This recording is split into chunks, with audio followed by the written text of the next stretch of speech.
Hello and welcome back to Jo's Art History podcast, Bitesize. Small, manageable podcast episodes that see me, Jo McLaughlin, your resident host and art historian, deep dive into a specific artwork or artist in 10 minutes or less.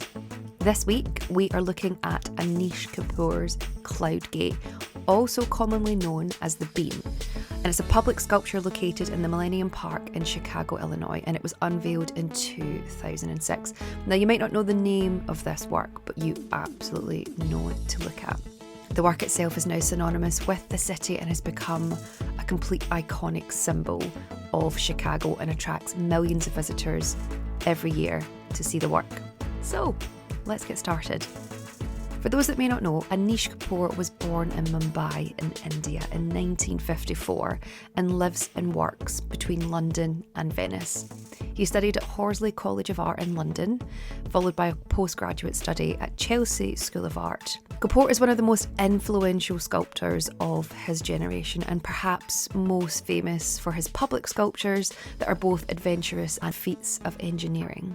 Kapoor himself plays with a vast variety of materials, be that from PVC skins to blood red wax to concave mirrors that reflect the world around them. He is constantly pushing the boundaries of what his sculpture can and should be. And arguably his most iconic work is in fact Cloud Gate.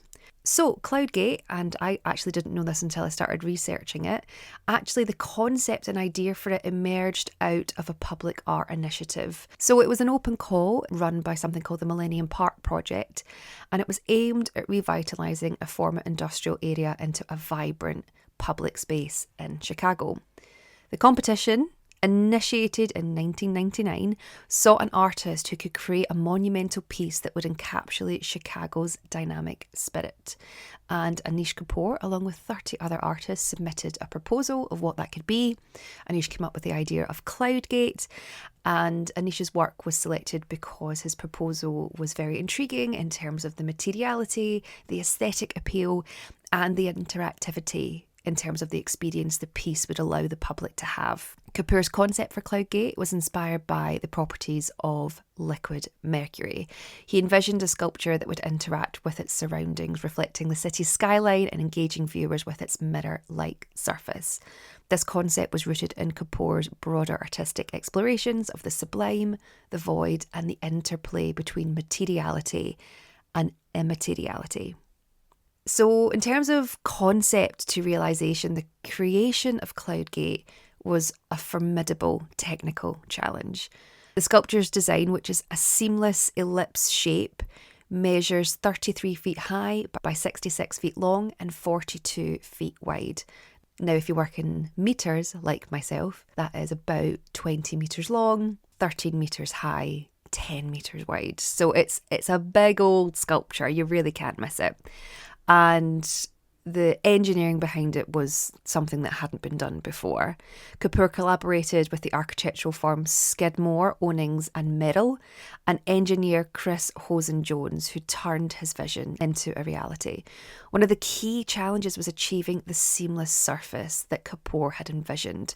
The sculpture is composed of 168 stainless steel plates, each meticulously welded together and polished to eliminate any visible seams.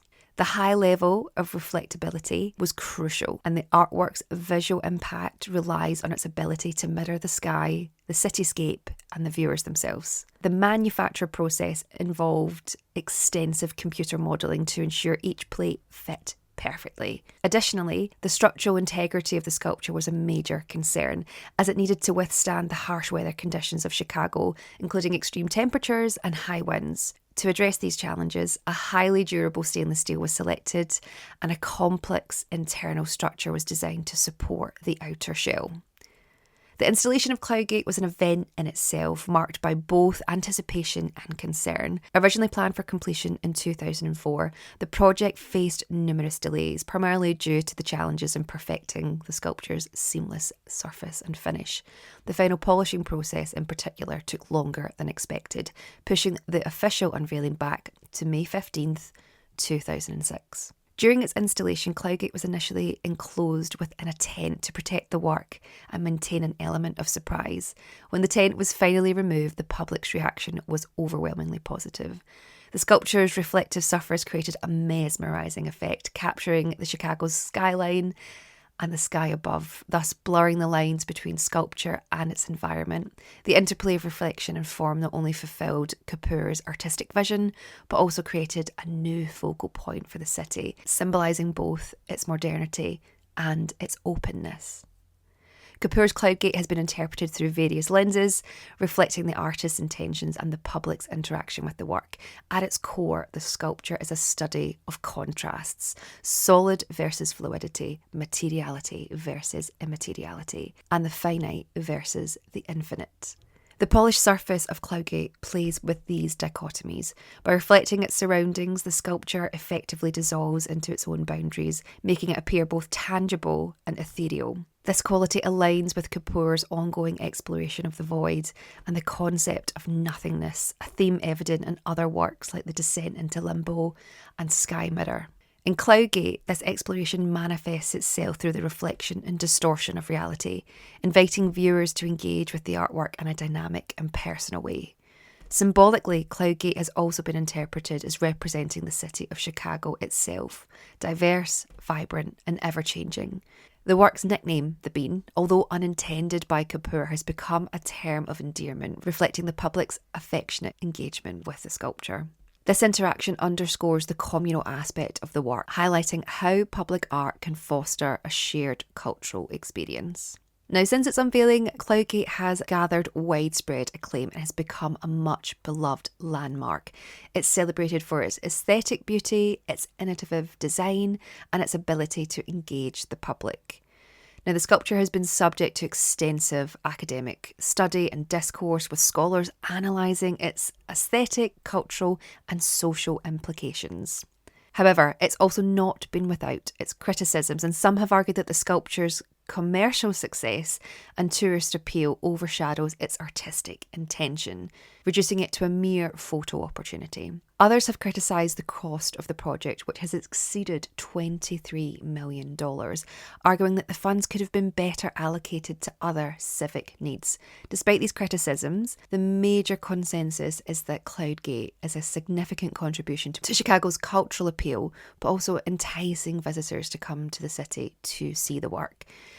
I think this is a very common thing that happens with public sculpture, particularly when it costs millions and millions of pounds, because steel, bronze, whatever you're working in, costs lots of money.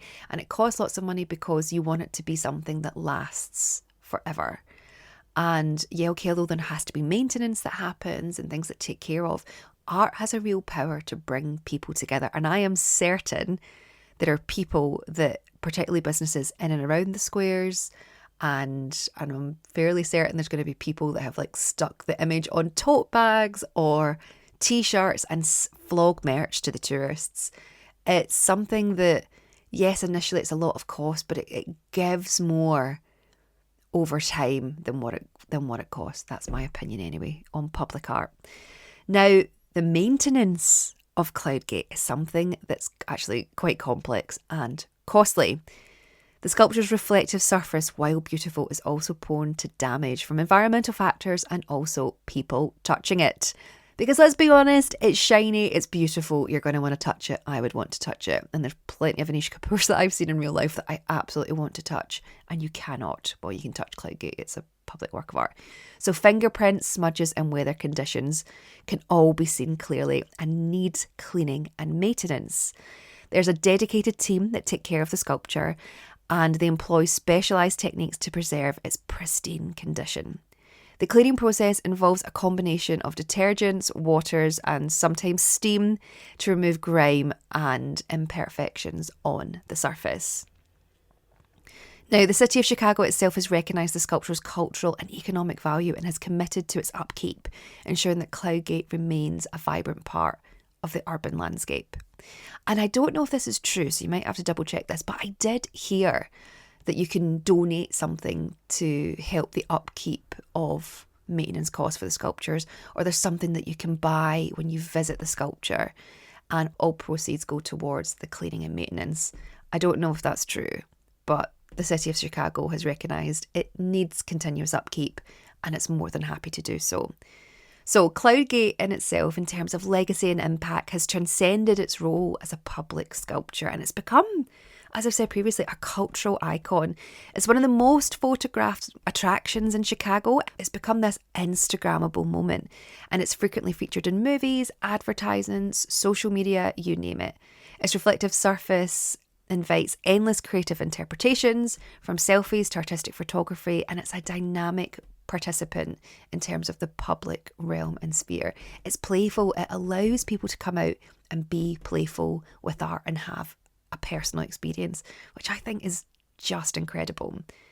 The sculpture interacts beyond its physical presence, and it's inspired discussions about the role of public art in urban spaces, the relationship between art and the community, and the way in which art can reflect and shape cultural identity.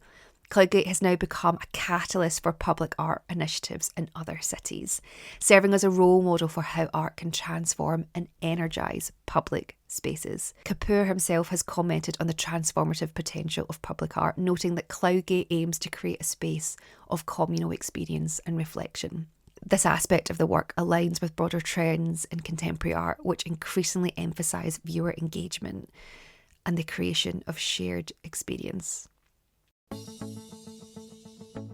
And there you have it, another episode of Jo's Art History podcast, Bitesize. Small, manageable podcast episodes that see me, Jo McLaughlin, your host and resident art historian, deep dive into a specific artwork or artist in 10 minutes or less.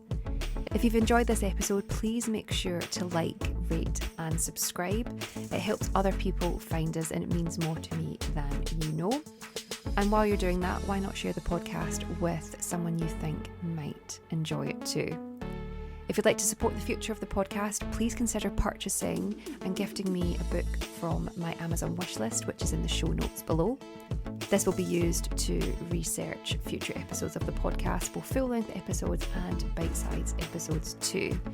If you'd like to get in touch, you can do that in several ways. You can email me, joesarthistory@gmail.com, or you can find me on Instagram, which is @joesarthistory. Finally, I've been your host and resident art historian, Jo McLaughlin. Thank you so much for listening. And until next time, keep learning, and remember, art is for all. Bye.